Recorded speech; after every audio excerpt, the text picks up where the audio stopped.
दोस्तों, स्वागत है आपका फिर से मेरे YouTube चैनल गौर की वाणी में। उम्मीद करते हैं कि आप खुश होंगे। आजकल लोग अक्सर अपने दुखों से ज्यादा दूसरों की खुशी से परेशान रहते हैं। किसी को कार खरीदते या घर बनाते देखकर उनके मन में जहर भर जाता है और गहरी जलन पैदा होती है। आखिरकार जब यह जहर हद से बढ़ जाता है तो वे अपनी नाराजगी खुलकर जाहिर नहीं करते। अक्सर बाहर से दोस्ताना व्यवहार करते हैं, जैसे उन्हें आपकी बहुत परवाह हो, जबकि अंदर ही अंदर नफरत और बुरे विचार पालते हैं। वे तंत्र जादू टोने का सहारा भी ले सकते हैं। जब सिर्फ बुरी नजर से काम नहीं चलता तो वे नुकसान पहुंचाने के लिए तांत्रिकों या जादूगरों के पास जाते हैं। वे नतीजों की परवाह किए बिना सिर्फ दूसरे व्यक्ति की जिंदगी में रुकावट डालने और उनकी तरक्की रोकने पर ध्यान देते हैं। पीड़ित चाहे कितनी भी कोशिश कर ले, इस बुरे असर की वजह से उनके लिए कुछ भी ठीक नहीं हो पाता। अक्सर यह असर उनके किसी करीबी व्यक्ति द्वारा ही डाला जाता है। तो आज के वीडियो में हम उन लोगों के हश्र के बारे में बात करेंगे जो काला जादू करते हैं या दूसरों को नुकसान पहुंचाना चाहते हैं।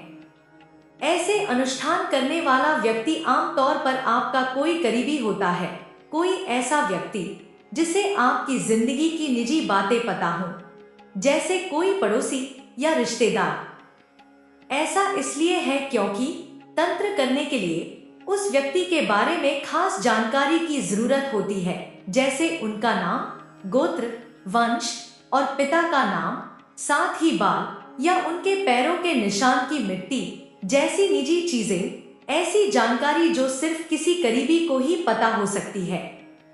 यह ध्यान देने वाली बात है कि तंत्र पर भी कर्मों का असर होता है। जब आपके अपने बुरे कर्म खत्म हो जाते हैं तो इनका असर कम होने लगता है। आखिरकार आपको कोई जानकार व्यक्ति मिल सकता है जो इन प्रभावों को बेअसर कर दे, जिससे आपके खिलाफ की गई कोई भी तांत्रिक कोशिश बेकार हो जाए। अब आइए बात करते हैं कि ऐसे तांत्रिक अनुष्ठान करने वाले व्यक्ति का क्या होता है। शास्त्रों के अनुसार जो कोई भी किसी दूसरे को नुकसान पहुंचाने के लिए काले जादू का सहारा लेता है, उसे सबसे कठोर सजा मिलती है। शुरुआती कुछ सालों तक तो वह व्यक्ति बहुत खुश रहता है, लेकिन जब सही समय आता है तो उनके साथ कुछ ऐसा होने लगता है जिसकी कल्पना भी नहीं की जा सकती। असल में कोई तांत्रिक किसी पर काला जादू करने के लिए बुरी ताकतों की मदद लेता है।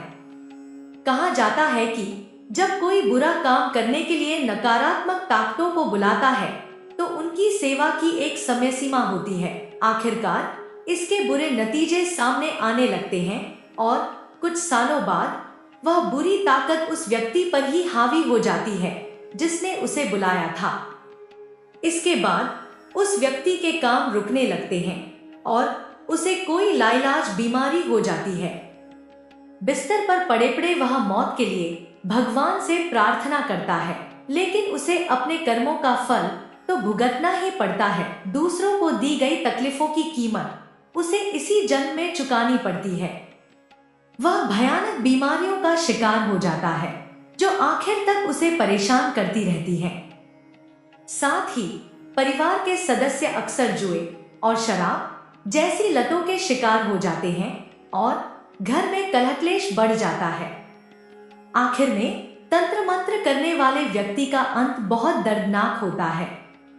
तो दोस्तों, कृपया कमेंट करके हमें बताएं कि आपको यह जानकारी कैसी लगी। हमेशा खुश रहो, भगवान आप पर कृपा बनाए रखे।